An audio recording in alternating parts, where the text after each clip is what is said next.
right. Well, welcome to our next in the series of webinars on elections administration through the Certificate of Elections Administration program at the University of Minnesota at the Hubert H. Humphrey Institute for Public Policy. So welcome today to Stephen Richer, who's going to be, we're going to take part in a fireside chat, even though neither one of us is near a fire. And we're, 800 miles away. So, but it should be a lot of fun. We don't have fireplaces in Arizona, so that's fair. It's like 90 degrees on Christmas Day. All right, so let me go through a couple of things about the program, and then we'll get started. Just a reminder that on the screen you'll see that you have two options at the bottom, which one is a live transcript, which allows you to do closed captioning. And then the second is to ask any questions. Feel free to ask questions. We love it when we get questions from the audience. So, and as the conversation's happening, I'll try to curate those questions and pose them to Stephen as they are appropriate. So you won't be able to see the questions have been added, but we will see your questions. So feel free to pose those so that I'll review them. Okay, let me talk to you a little bit about the Certificate of Elections Administration program at the University of Minnesota. Now, you might think to yourself, University of Minnesota, I don't live near the University of Minnesota. That's fine. This is an online program that you can take to learn more about elections administration. If you are interested in elections administration, or maybe you see it as a possible career for yourself in the future, or maybe a second career, this is a great way to show your interest in elections administration and become more sophisticated so that you can get into important jobs in your community or perhaps somewhere you want to go. It is a 12-credit program. It's taught by very prominent leaders in elections administration. In fact, I'll show you a couple of the upcoming courses, and you'll see some of the superstars we have. So it's accessible 24 hours a day. It's online completely. It is taught sort of in a semester or half semester format. So it's taught sort of mirroring the semester over several weeks. And it's for credit. If you want to get credit toward your graduate program or undergraduate program, if you're affiliated with the University of Minnesota, or if you just want to take it for certificate credit, you can do that. So it's a really great program. It's got incredible reviews, and we have a wonderful placement record of being able to put people in the kinds of positions they wanted in elections administration. So it's really outstanding. How do you join? Well, there's two ways. You can either take an individual class, which is the second option on that screen, or you can sign up for the whole certificate. If you do that by January 3rd of this year, you'll be on the cycle to be able to complete that certificate in the given amount of time that you can take those classes. But you can just take a class just to see how it works and whether you like it. If you do that, you sign up through an application form. You can submit a resume and then a short personal statement. That's all it takes to apply. You can jump into the class and kind of see what it's like. Applications can be acquired at that website. But here, I'll tell you my trick. Here's what you do. You put in Google CEA, right? HHH for the Hubert H. Humphrey. If you put in those two things in a Google, this is the top thing that comes up. That way I don't have to remember a whole like URL or anything. I just put in the search and it always. All right, so upcoming CEA classes. Hey, that worked. Yeah, I just tried it. Yeah. I've got a live helper here. So live fact checking. I appreciate it. Okay, 3 classes are starting on January 21, so we're only about a month away, a little bit over a month away. You could take election and the law. Some guy named Judd is teaching that class. But that's not nearly as cool as these other two. So election design, this is Whitney Quisenberry's class. She's going to tell you all about how to make forms and interactions with voters and with constituents more usable. So creating user-friendly ways of interacting with people. And then working on things like queue design for your polling places. And we hired Whitney here in the Colorado Secretary of State's office to help us with designing the form that we use for automatic voter registration, and then the letter that we respond to our signups. And she did a fantastic job. So that's a great class. We paid for that, and you get to go take that class and learn all about that stuff in the course of getting your certificate. So it's a wonderful class. Tammy Patrick's also teaching her class on data analysis and elections administration. We have a significant Tammy Patrick connection on this screen, which is Stephen Richard, works in Maricopa County, or runs the county clerk's office, county recorder's office. And Tammy Patrick used to work for Maricopa County, and where she became sort of a superstar of elections administration herself. Apparently, it's a breeding ground for excellent elections administration. But Tammy teaches this great class on data analysis. And what she does is she tries to understand how you can use data to be better elections administrators. So one of the things she really targets is how you can estimate how many people you're going to have in a polling place, and then set up your supply and personnel requirements based on that. So she kind of walks you through how you do those kinds of things. And it's really fun. She uses data, and a lot of the projects are data related. So it's a great class. You should definitely sign up for Tammy's class. And I suppose you can sign up for mine too. It's pretty cool. We talk about election law, go through some of the really cool U.S. Supreme Court decisions, and try to connect it to the way that states run their elections. So federal law to state. And then you can see we have a half semester course, which begins on March 18th. And that's one of our election security series. And Maurice Turner is teaching that, who is an expert in election security. So you can see we've got great classes lined up for January and later this spring. All right, let's talk. What's the profile? What's the profile of an average student? So great question. I should take you on tour with me. Thank you. Stephen. So the profile, it's interesting. We sort of have two kinds of students. We have the students who are in graduate programs, and they see themselves as eventually going into elections administration, or maybe even undergraduate programs. And they take these classes either for credit or to create this good beta hit that will get them lined up for that kind of job. But then we also have this whole crew of second career people. So they are in their 40s or 50s, and they want to get into elections administration. They're sort of examining their lives and saying, why did I do that job? Let's do something else. Let's do something for public servants, right? And so now they're in the second career hunt. And so they're going through the certificate program, both because they love elections, but also because it's a great second career opportunity for them. And we've had great success with both of those sets of folks. And then I'll just note that we do have a lot of current elections administrators who take these classes, and they often will take one-off classes because maybe they're in a position in an office where learning about data and how it works in the queuing format would really help them. And so they might want to take Tammy's class or Whitney's class. So that seems to be the makeup of our student body.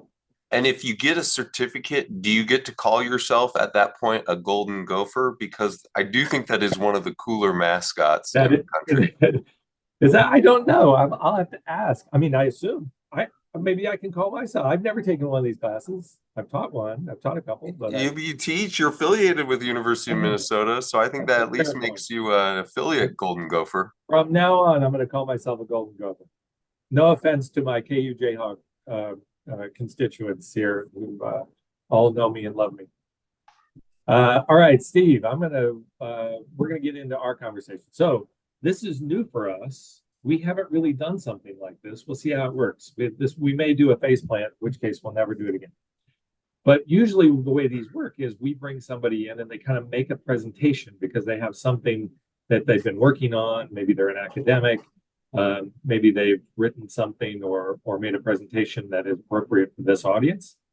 And then over the course of that, it ends up to be a conversation. But this time we thought, hey, let's have a conversation about the 2024 election and all the stuff around the 2024 election, in which we don't have sort of a formal presentation. We'll just do this sort of fireside chat format and kind of see how it goes. And I will try to refrain from taking all your questions and making them about Colorado, which is the thing that I often do. So if you see me doing that, feel free to stop. Okay, Stephen, tell us about your journey into elections administration, and how and why you got into this job. Yeah. Well, I think like many people in election administration, mine was not a predicted course or a straight course. I was an attorney prior to this. Prior to that, I worked in management consulting. I worked in public policy, and I found myself in this incredibly meaningful office at an incredibly meaningful time. And as one of my colleagues here in Maricopa County likes to say, there's no worse time to get involved, but there's no more important time to get involved in election administration. And we've all read lots of news stories about some of the less than perfectly pleasant components about election administration these days. But I really would emphasize to anyone who's thinking about joining University of Minnesota and Judd on this program that if you're looking for something that is meaningful, election administration delivers that in spades throughout the course of elections in the United States, but especially now, just because we're having so many of these poignant conversations about the future of election administration and the future of American democracy, and really the future of global democracy in to the effect that the United States has such a outsized influence on that. But so lawyering, I ran for this office in Arizona. We have 15 counties, and each of those counties has a county recorder who is elected. It is a partisan election, and I know that's different from some states, and it's certainly different from many places in the world to have an elected elections official. But I ran in 2020, and I won that election in the primary and in the general election, and then took office and have been in for the last 4 years. And I gather from what you imparted there that it's been a good decision for you. You feel like it's been time well spent. Yeah, I mean, there have definitely been some nights when I've looked at my wife and I said, why the hell did I run for this? And why the hell did I run again for this? And saying, in some ways I've been saved from my stubbornness.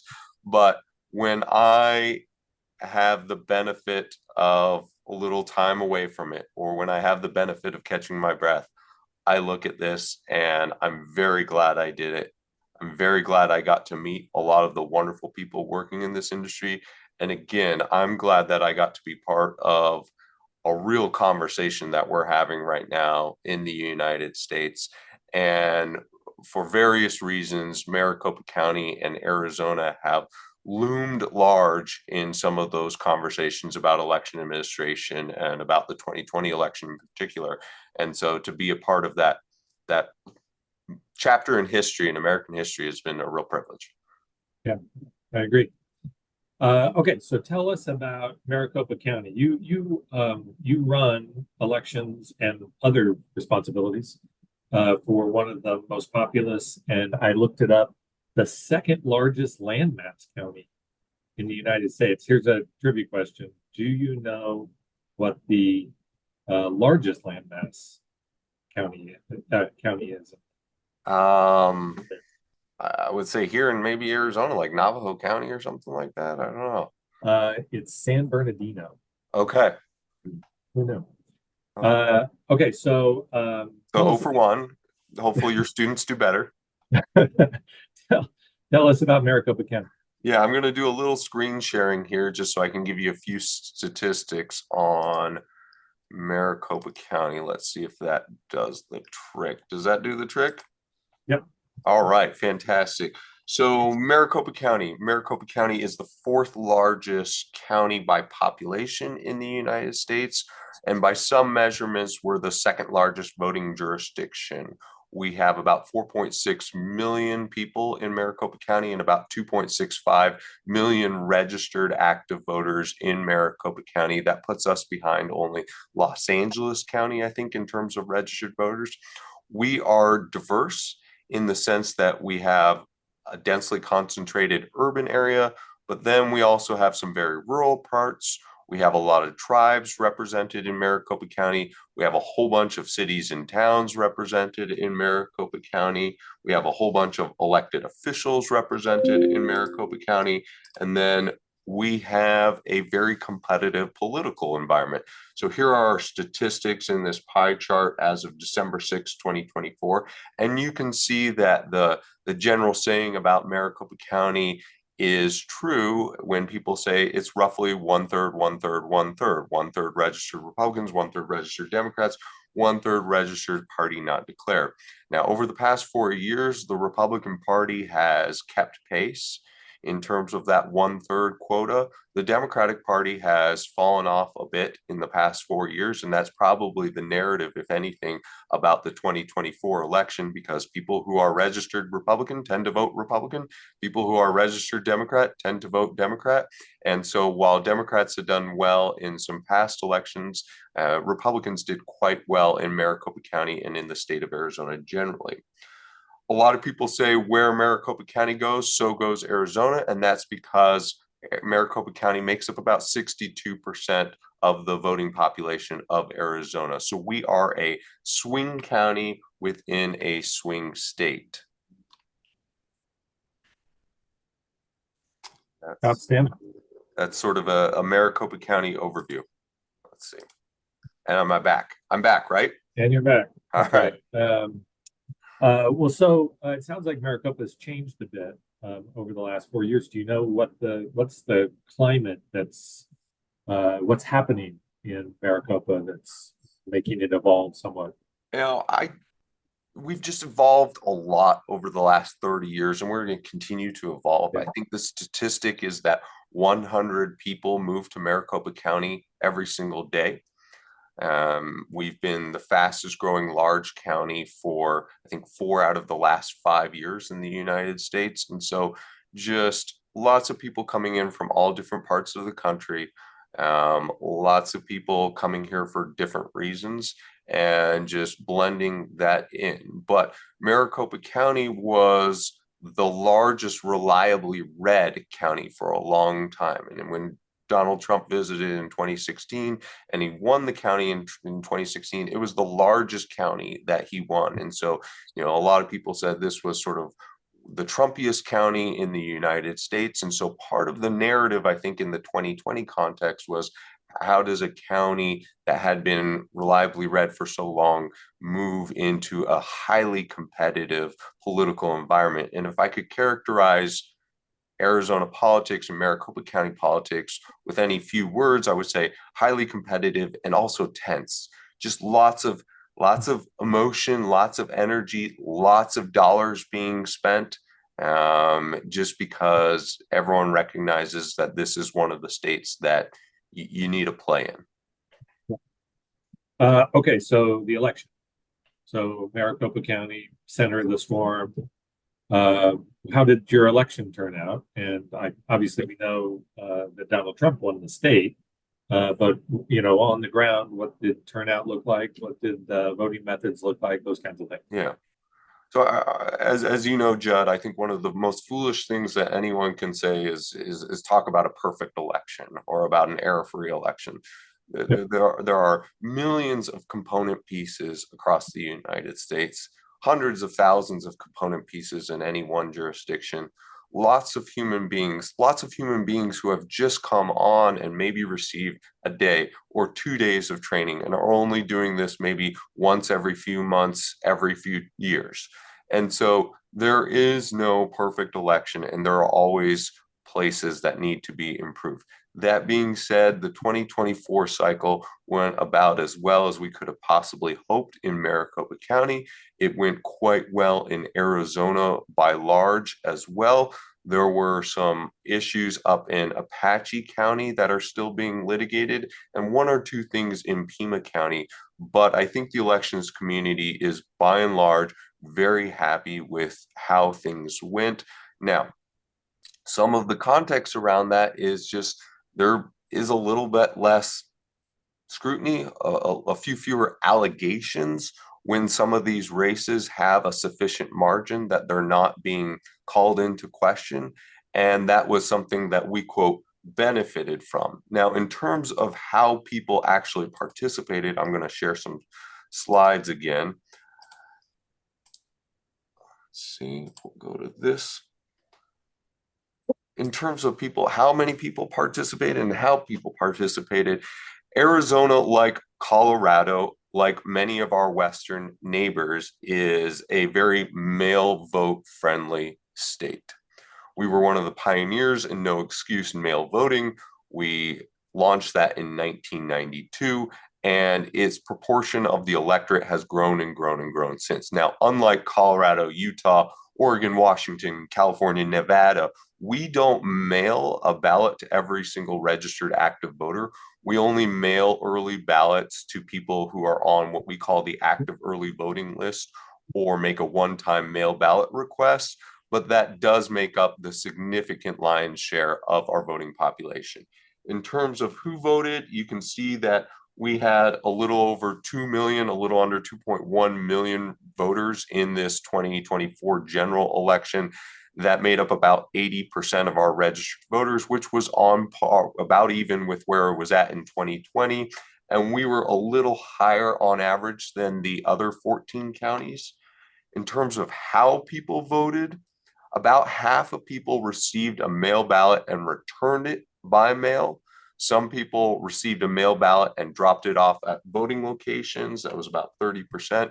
And then in Arizona, you can show up to vote in person early, beginning 27 days before Election Day, or of course, you can show up to vote in person on Election Day. That's a few statistics on our general election turnout and how that compares historically. Higher than the median, but by no means the highest that Maricopa County has ever had. So good robust turnout here in Maricopa County, good robust turnout in Arizona. Voting patterns look pretty similarly to what they have, with the one exception that Republicans who had moved away from early voting and mail voting in 2022 and in 2020 seem to have reverted a bit to their pre-2020 levels, and we saw them participating in mail balloting at a similar level to members of the Democratic Party. Yeah, it's I think that's a trend that we've seen around the country. I've heard from folks in Florida, they saw that trend. I know it was also in North Carolina, Pennsylvania. So, in fact, ironically, and see, I'm going to talk about Colorado. I was fine. In Colorado, full vote by mail, or a full mail ballot regime where everybody gets a ballot who's active registered voter. That was a Republican initiative in 2010, 11, 12, and then 13 when the bill finally passed. And the Republican voters voted by using their mail ballots at a much higher percentage than Democratic voters. Democratic voters were much more likely to want to vote in person. And that only changed after the rhetoric of 2016 and 2020. It was a very odd election. But then, we all kind of reverted back to the mean now. Yeah, exact same story. From 1992 to 28 through 2018, Republicans in Arizona outperformed Democrats for early voting and mail voting. Democrats dominated showing up to polls on Election Day. 2020, 2022, that flipped. And 2024, it looks like we had pretty similar voting patterns in terms of Republicans and Democrats, which, who knows moving forward. I think so much of it depends on what prominent politicians and spokespeople say. Yeah, I think that's right. It's largely about the conversation. Okay, so Maricopa County, as you just noted, is sort of known for its innovations because it's been a leader in mail ballot. Arizona was the state that invented online voter registration, and my understanding is Maricopa County had a big role in that. Yeah. So, a very innovative state and particular county. I understand that you had some big rollouts over the last couple of years that really helped your voters. You want to talk a little bit about those? Yeah. I oftentimes, especially in the context of the last 4 years, I've become branded and others election officials have become branded as defending the status quo, defending the systems that were in place. And while that's certainly true, and I have pushed back against allegations concerning the 2020 election, concerning the 2022 election, one of the privileges of working in this field is people want to improve. People want to improve transparency. People want to improve access. People want to improve security. I don't know anyone who says we've reached perfection. We've reached the end of the road in terms of election administration. This is as good as it's ever going to get. Now, maybe there's a bit of a conservative disposition in all election administrators, just because we all know that when you're managing all those component pieces, that introducing something new into the system further complicates it. We know that voters oftentimes struggle to comply fully with all the requirements, even as it is. So adding additional ones can just make it more of a headache. But that being said, there is a spirit and a culture of innovation within the entire elections community. That's certainly true in Maricopa County. And so we've notched a number of, I would say, victories in terms of improvements over the past 4 years. And I went through and I was just thinking of a few of them. And so I put a few of them down here on the slides. Let's see, click on that. So one of the things that we're proud of is that every single voter in Maricopa County has a nice individual voter dashboard where he or she can log in, and it's basically a one-stop shop for anything pertaining to participating in election. You can make changes to your voter registration. You can see a sample online ballot. You can track your ballot on that voter dashboard. You can see all the candidates that represent you. You can see your voting history, all the elections that you've participated in the past and how you participated in. So that's one thing that we are proud of. We're also proud of being one of the first states to allow mail ballot tracking, and we've continued to expand and enhance that to allow you to track it through your individual voter dashboard, email alerts, text message alerts, and then at multiple stages throughout the process, both when your ballot is being prepared, when your ballot goes out, when we've received back your early ballot packet, and when we've sent it to signature verification, and when we've completed signature verification. So we send out alerts on all of those component pieces. We recently partnered with the USPS to allow those people who use USPS's informed delivery to see a picture of their ballot prior to its arrival through their email, and you can click on it and you can interact with it in that. We've enhanced signature verification. That's the process by which we confirm the voter's identity. That's the last step in that process, that we take your signature and we compare it to the signatures on file that we have for you. So we expanded training. We expanded the number of people who are doing that. We expanded the number of past signatures that a reviewer has at his or her disposal. The validator. Whoops. And we also improved our ballot curing process, which is the process by which we try to communicate with the voter if we do not confirm the signature.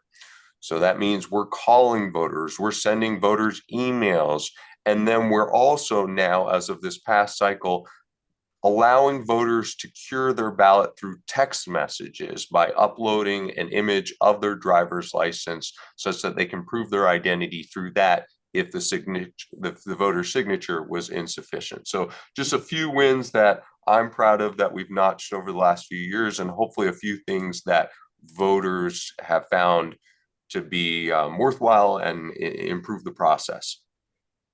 So can I drill down on that just for a second? Any of them, fire away. Let's see if you know some data here. I'll see if you know some data off the top of your head. Do you know what percentage of your voters are getting those tracking messages on ballot status? We had about 400,000 people track their ballot in some capacity. So of the people that actually participated in this recent election, that's about 1/5. So 20%. About 20%. So what we did in Colorado, we just signed people up. We didn't Okay. ask. We just like said, "Hey, we've got your email. Guess what? You are a ballot track member now." And we signed them up. So and people, I mean, yeah, I suppose every election we get maybe 10 folks who will call you up and yell at you or call you names and say, how dare you? This is government overreach. I don't want you to know where I live, but yet we're going to mail you a ballot. And so we get into some trouble with a handful of people, but most people love it. So that meant for Yeah. us, we were at about 52% this year. So we have a lot of that information as well. Obviously, when people register, they often give us their email or their phone number. Uh, I actually haven't even really thought about why don't we just put people in? Ours has always been opt-in. So you have what percentage is that? I assume you don't have that information for every single registered voter. So it's we only do it for people that we have an email address for because our AG, our Attorney General, has told us that using the phone number would be a form of spamming that potentially could violate the law if we don't have sort of pre-authorization. I think that's a misreading of federal statute. That's just me. But I'll leave it to you guys to we'll hash argue that that out. out. Don't worry about that. But we have in our statewide voter registration database, about 48% of our voters have an email in their file. And so all of those people are automatically signed up. And then we have this additional, say, 5% who independently sign up over the course of an election. So we sort of go from high 40s to low 50s in each one of these elections. And we do have a date in the calendar that's about 40, 45 days out where we say all emails that we got over that period of time that weren't already in ballot tracks, we press the button and say, okay, now you are a ballot track. And at that point, that new group joins the old group and they also get those messages. Okay.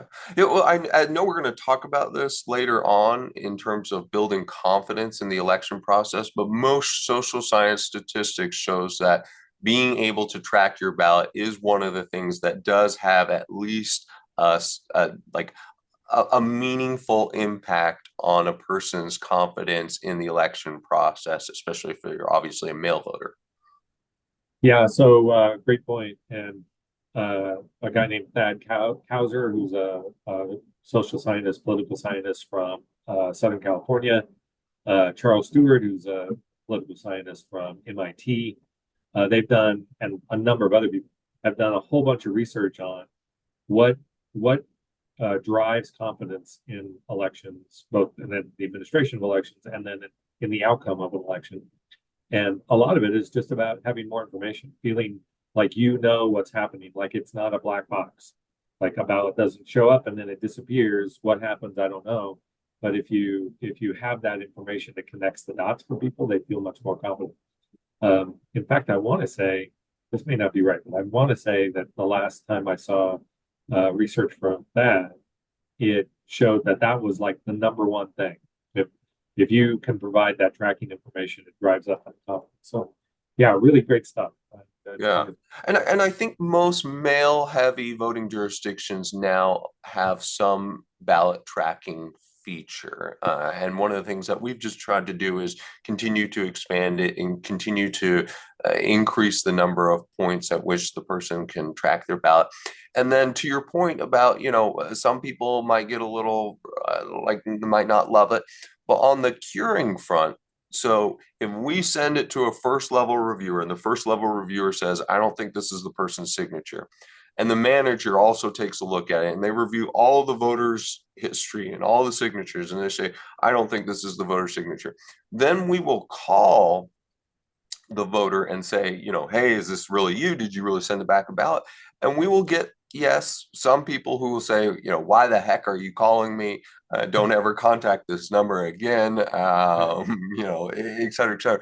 For the most part, people are saying, whoa, I didn't know you actually reviewed signatures.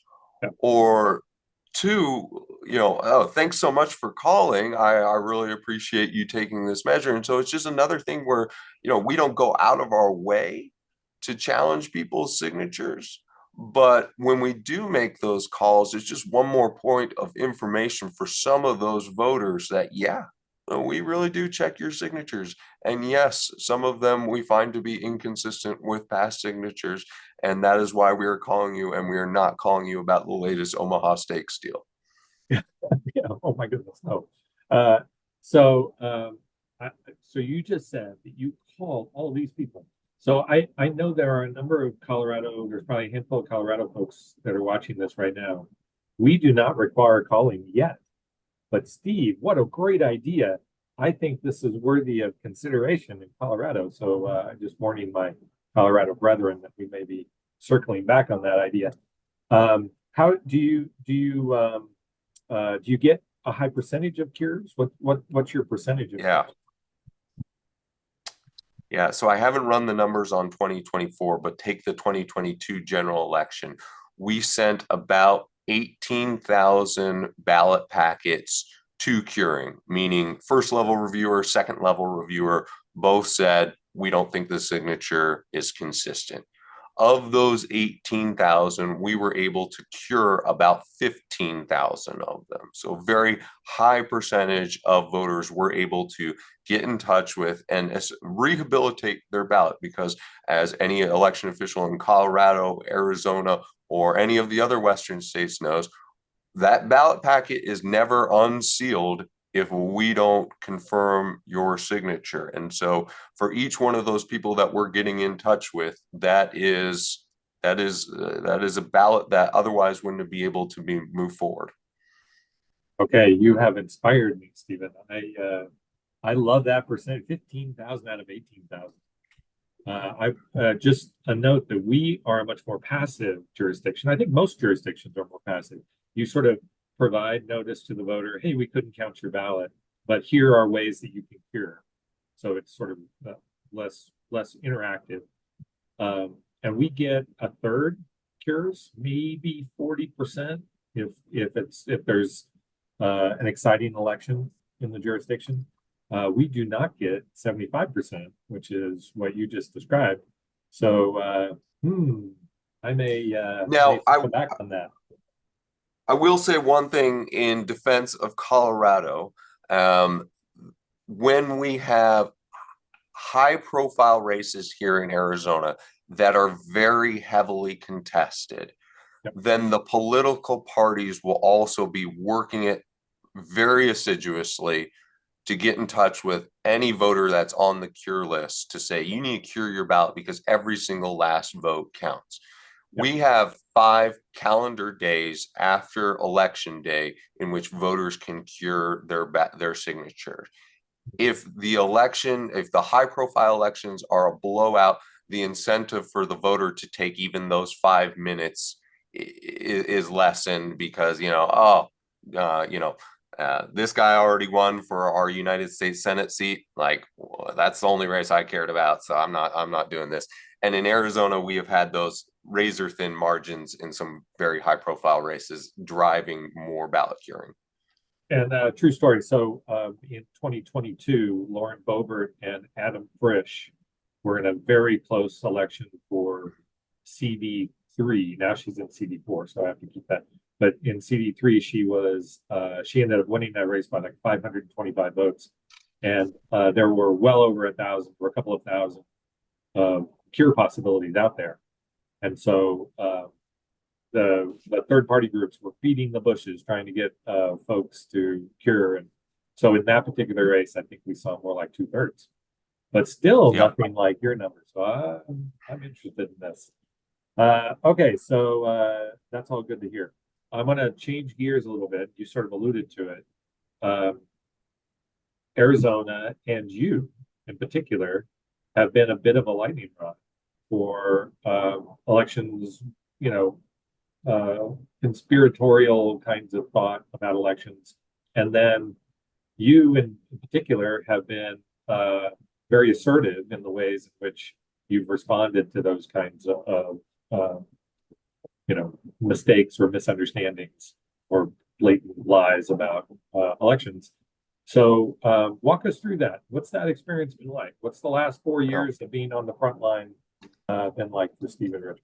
Yeah, when I stepped into office, I thought, legal background, management background, process improvement and process compliance will be the hallmarks of my time here. Man makes plans and God laughs, and I'm certainly testament to that. If anything, it has been this conversation about trust in the election process. Was the 2020 election stolen? And more than anything else, when I think about my time in office, this is what I question. Did I do it right? Should I have done it differently? What strategy would have worked? And for the first few months following the 2020 election, my approach was very different. It was just keep your head down, keep doing work, answer questions honestly if put to you, but that it is not your role or your obligation to correct all of the wrongs of the internet.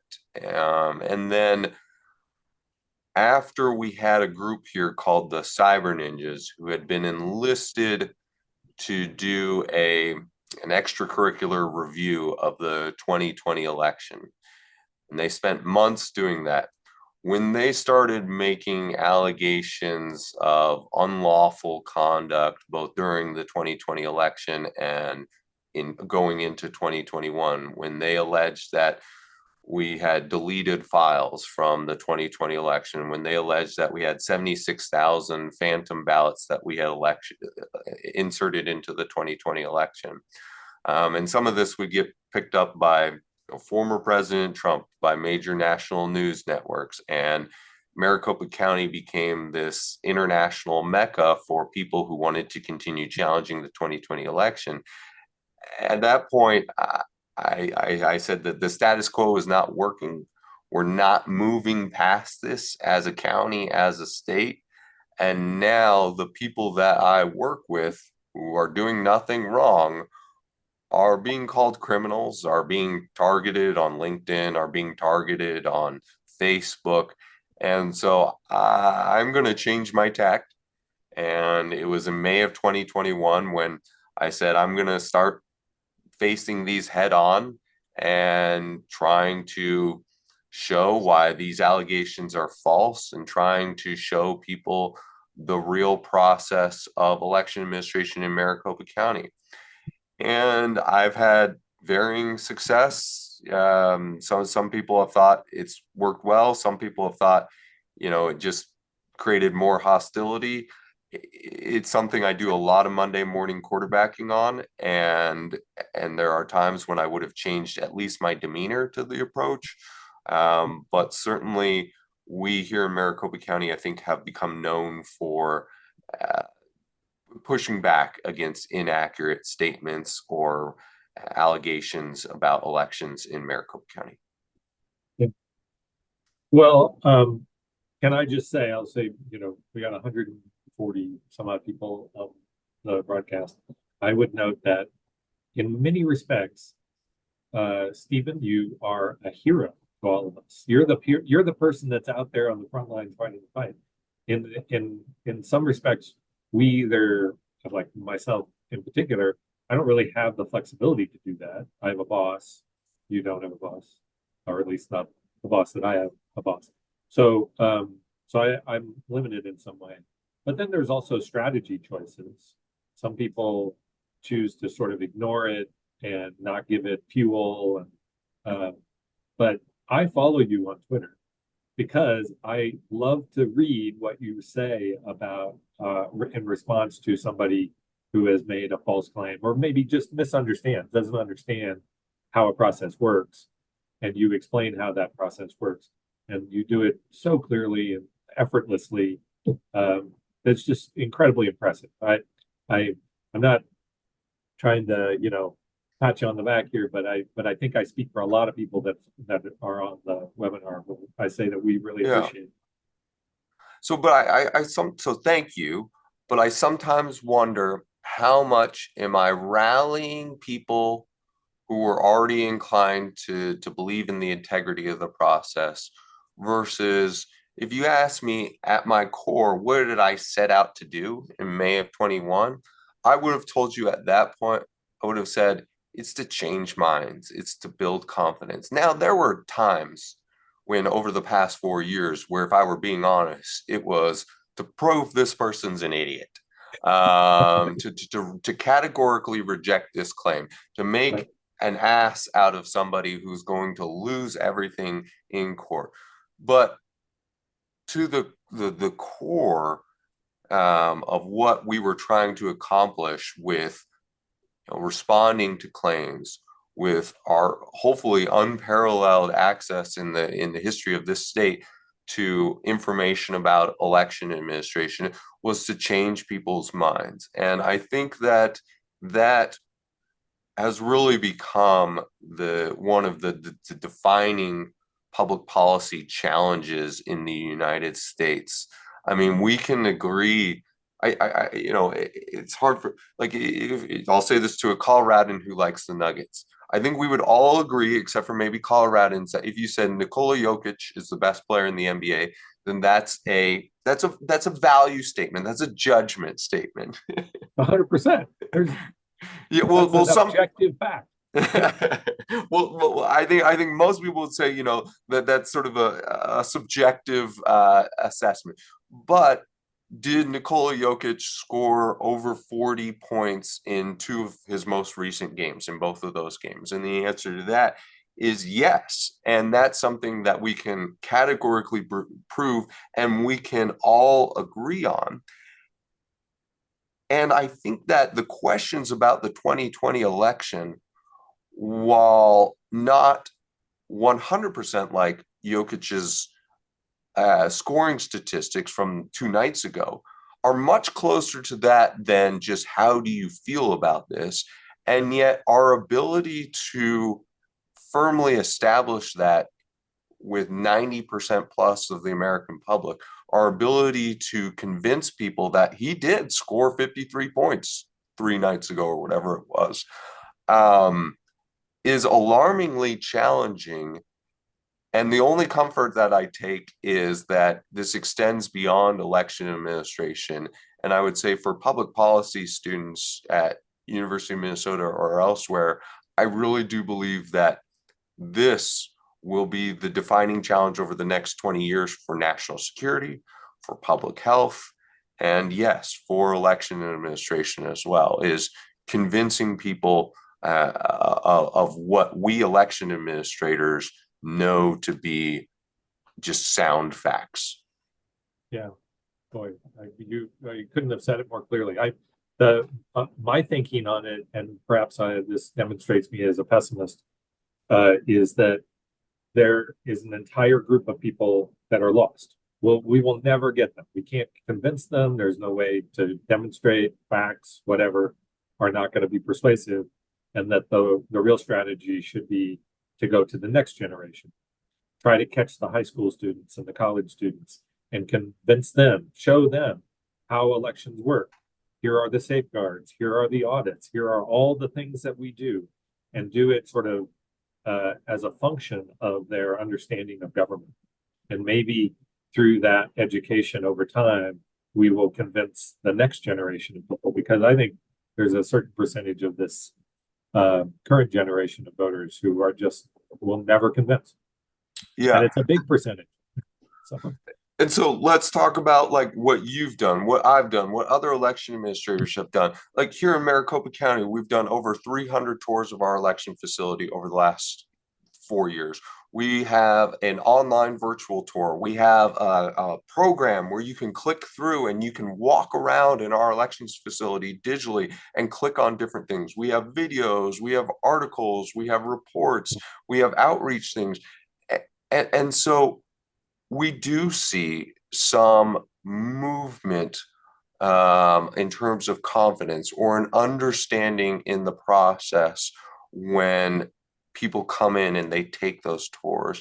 And I would say if there's a silver lining of some of the negative attention that has been placed on election administration over the past 10 years, it's that people have just learned a lot more about election administration. Sure. And election administrators are still playing catch up, but we have become more adept at explaining the process. And I think that you, Judd, would probably say telling election administrators why something was false in 2020 was a very different experience than even 2022 and 2024. You probably had to do far less hand-holding, far less walking them through the process, because there is now, with at least some people, already baked in a baseline understanding of how elections are administered in the United States. And so I think that if we continue to focus on that, and not necessarily past elections, because I do think that, as you mentioned, some of that's gone. Then hopefully we can continue to improve confidence. And as you and I discussed, the measurement of confidence after this 2024 general election are really high. Now, I don't know, how much of that is just tied to who won and how the candidates responded. But if we're looking for reasons to be optimistic, I would say that that's one of them. Yeah, I agree. Okay, so we've gotten a couple of questions from our viewers, and frankly, they always come up with better questions than I do anyway. So this is it's very good that I have this little built-in opportunity to ask questions. So one thing that came up was a question about Arizona's interaction with ERIC. So ERIC, it's funny. The Electronic Registration Information Center also lives in a universe where there's lots of questions or misunderstandings about what it does. And then you couple that with a jurisdiction that also sort of has those kinds of questions and so forth, and it creates this, sort of snowball going downhill, and it's really tough to deal with. I mean, you are an ERIC member, or at least Arizona is an ERIC member. Do you use ERIC data? What's your relationship with ERIC? Big fan of ERIC. Huge proponent. There is no national voter registration database. If you move from New Hampshire to Arizona, you don't get picked up in the national voter registration database that automatically delists you from New Hampshire to Arizona. Each jurisdiction keeps their own voter rolls. Those push up to a state, and each state has a statewide voter registration database, but that's the extent of it as required by law. ERIC is an attempt to turn something into states sharing on a national level with other states. Now, unfortunately, because of politics, it's gone from, I think, 34 states over at the high point to now down to 25. Voter rolls and voter list maintenance is the skeleton upon which we build an election. I think it's especially important in states that are heavy vote by mail states, because if everyone's voting in person, if somebody's moved out, then even if they're still on the voter rolls, then nobody's ever going to really see that. But in a state like Arizona, we know it hurts voter confidence, even if it's not a problem from an administrative standpoint, when we send out a mail ballot packet to somebody who, for whatever reason, is no longer eligible. So ERIC provides a bunch of interstate movers information. ERIC provides a bunch of statistics from the Social Security Administration. ERIC provides statistics from the USPS. And we are using those more than ever before. We are still not using them to the fullest extent that ERIC provides them, which is really an astonishing amount of statistics. But voter list maintenance has been a real priority, and ERIC is a critical part of that tapestry. Yeah, and post-election, there's also the opportunity to identify, hey, there's an Arizona voter who somehow also got registered in Colorado. We sent them a mail ballot. Arizona sent them a mail ballot. And they voted both of those ballots. Yeah. Doesn't happen a lot, but we find those cases. And the reason why we find those cases is because we're sharing these data across the state lines. So yeah, and that ERIC would not happen but for ERIC. It would not happen. There's no way to, because there's the level of data sharing required to be able to do a minimum matching, to know that the voter that Steve has is the same voter that I have. We just can't do it without that, minimum matching information. Hey, so I got another question. When early on you mentioned that you had several tribes in your county. I'm just curious, have you had success with doing individualized programs for Native voters, trying to get Native voters registered to vote? What are the dynamics? Yes, it sometimes presents challenges. One voting location that Maricopa County has in particular, there's limited access to, for instance, internet until recent years, which for our check-in, we have a VPN with our voter registration database that pulls up the voter's record. So instead of doing that, we had to have paper rosters out at this voting location. Heavy vote by mail states, some tribal populations present a little bit of challenge to that because there might not be sort of a traditional, you just send it to this home structure. You try to ask people to sort of help us make sure that the voting system is working for your community. We don't pretend to know what the challenges are, but help us understand that so that then we can mitigate that.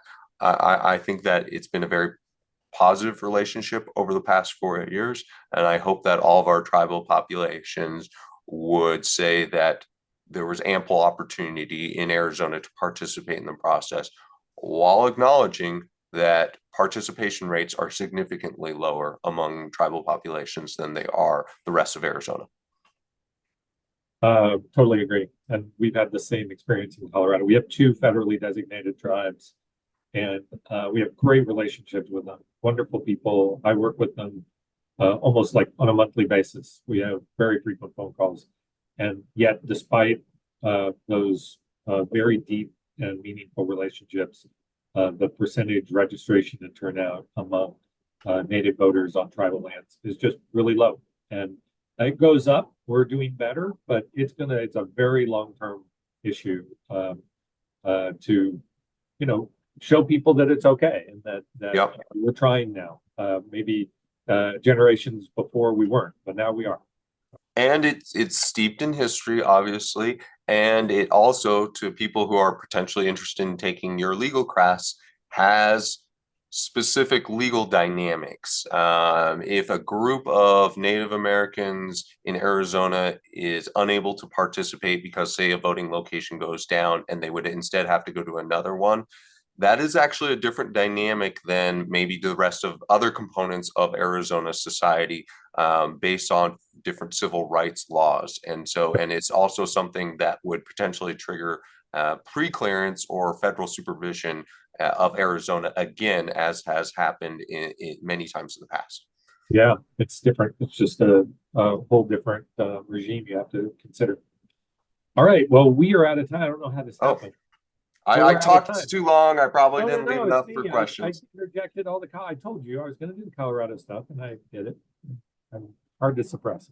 All right. So let me ask a question. Yeah. No. Before you wrap it up, if the Nuggets, well, 1, who will win the Eastern Conference? And then 2, if the Nuggets don't win the Western Conference, who wins it? Well, obviously Boston is the best positioned to win the East. I think that's probably going to hold. I don't think Cleveland's going to be able to stick with it. I mean, come on. The Boston's in good shape. I think the Knicks are in pretty good shape too. On the West, and the Nuggets are struggling, man. We can't hit from 3, and our defense is just not where it was. We lost. I mean, Nicole got 53 the other night and against lost. The Wizards and lost. Yeah. The Wizards who had lost like 18 straight games. So we're just clearly not there. I don't know. I mean, the Suns are good. We've got some injury issues, but yeah. So we'll see. I mean, Minnesota is always a threat. David Mieta, my good friend from Minnesota, he's always telling me how great the Timberwolves are. So maybe it's their year. Okay, well, I'm going to throw this on the board for any Oklahoma City people, but I think that this is the year where SGA really becomes a top 5 player and maybe takes Oklahoma City all the way. I love it. This is fantastic. All right, it's on the record now. It's been recorded. Is an hour of NBA talk. That's what we're going to do. All right. Well, hey, thank you so much, Steve. It's a wonderful conversation, and I really do appreciate it. Let me tell you a little bit more about the CEA program, just to remind you. That's why we're doing all this, to encourage all of you to learn more about it. You can sign up now for a couple of classes that we are teaching this January. We also have a class in March that I'll tell you about. Here's how you find out more information and how to apply for individual classes. Here are the classes that we have this coming January. Elections in the Law, that's my class, starts on January 21. That's a fantastic class, but you don't need to take mine. You can take Tammy's and Whitney's classes. This is Whitney has a class on election design, so this is so cool. She's talking about how you word things properly and how you design things in ways that are much more usable, and how you become a really effective election administrator, honestly. And we've used Whitney on a number of different projects, and she's fantastic. And then Tammy Patrick, Maricopa County's own Tammy Patrick, is going to teach us about data analysis. And again, one of the big things she's interested in is how do you make your polling places work logistically by figuring out how many people are going to likely go to that place and what that means for your personnel and equipment resources. So really interesting stuff in that class, again, also in January. And then Maurice is going to teach a class in election security on March 18th. That's one of those half semester classes. So please look into that, find out more information. We'd love to have you take our classes. And I only went 2 minutes over. So this is like a new record. I'm usually over longer than that. It's great to see everybody. Thank you so much. Have a great holiday. We'll see you in the new year. Thanks, Steve. Thanks, Judd.